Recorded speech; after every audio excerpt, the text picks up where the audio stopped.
Hello, I am Rachel and I'm a lecturer at Singapore Management University. Today, I will be speaking about the stablecoin regulatory frameworks in key global fintech hubs, specifically New York, London, and Singapore. Stablecoins pose several regulatory concerns. These include money laundering, cybersecurity, user protection, and market integrity risks, which are issues that arise in relation to most digital assets. Additional issues that are specific to stablecoins include value stability and issuer insolvency concerns. Finally, certain risks, such as financial stability and monetary sovereignty concerns, are only more likely to arise if any stablecoins increase in scale and systemic importance. In response to these concerns, notable regulatory developments have recently taken place in major fintech hubs around the world, especially over the last 2 years. My paper focuses on the stablecoin regulatory frameworks in three of these hubs, which are also the top financial centers in the world. Moreover, their financial regulators have taken dynamic and targeted approaches to the regulation of stablecoins. First, New York was at the forefront of stablecoin regulation as early as 2018, when the Department of Financial Services authorized the offering of US dollar-pegged stablecoins. Second, the UK has been consulting on its regulatory approach to stablecoins in recent years.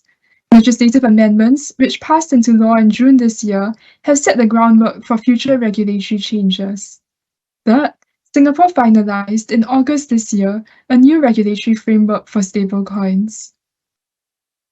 Specifically, in terms of regulatory characterization, in New York, stablecoins typically fall within the definition of virtual currency, with additional approval requirements applying to the issuance of US dollar-backed stablecoins. Similarly, in Singapore, stablecoins are typically classified as digital payment tokens. However, the Monetary Authority of Singapore will be introducing a new category of MAS-regulated stablecoins for stablecoins that are pegged to the Singapore dollar or a G10 currency and are issued out of Singapore. As for the UK, it has recently introduced a new concept of digital settlement assets, and the expectation is that this will cover British pound and other fiat-backed stablecoins issued in the UK. Each jurisdiction regulates or intends to regulate various stablecoin-related activities, including issuance, custody, exchange, dealing, and transmission services. The UK is proposing a phased approach, which prioritizes the regulation of certain activities involving fiat-backed stablecoins that are used for payments. Within this parameter, certain regulatory strategies are employed. In June last year, the New York State DFS issued an industry letter providing guidance on the issuance of US dollar-backed stablecoins.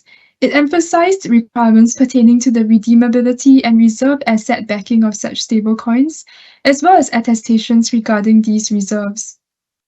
In Singapore, issuers of MAS-regulated stablecoins should be subject to similar requirements, including reserve asset redemption, prudential, and white paper issuance requirements. Both the UK and Singapore also intend to introduce mechanisms for designating systemic stablecoin arrangements. From the approaches in these global fintech hubs, we can distill some of the choices that must be made in the construction of a stablecoin regulatory framework. First, there's a need to assess the underlying regulatory concerns. Second, a threshold issue is the regulatory characterization of stablecoins. There appears to be a tendency to classify fiat-backed stablecoins as sui generis instruments, especially where they are issued in or backed by the fiat currency of that jurisdiction. A third issue is which stablecoin-related activities should attract regulation. A fourth issue, once the regulatory parameter is established, is which specific regulatory strategies to employ. In particular, with respect to the issuers of fiat-backed stablecoins, there has been a focus on requirements relating to the redeemability of stablecoins, reserve asset backing and attestation, as well as disclosure. Finally, the overall market and regulatory landscape also plays a potent role and must be accounted for in shaping the regulatory framework. This includes, for example, the vibrancy of the stablecoin market, the dominance of the jurisdiction's fiat currency, the autonomy of the regulator, and its regulatory priorities. The perspectives presented in my paper represent just a small part of the ongoing discourse and developments in the regulation of stablecoins. This discussion takes place in the shadows of larger debates on matters like the functions of money and on states as laboratories of policy experiments that eventually forge a critical mass of best practices. It also brings to the fore issues like the need to separate illusory and inflated expectations of financial technology from true welfare-enhancing viability. All these questions and more also must and do color and inform the regulatory imagination. Thank you.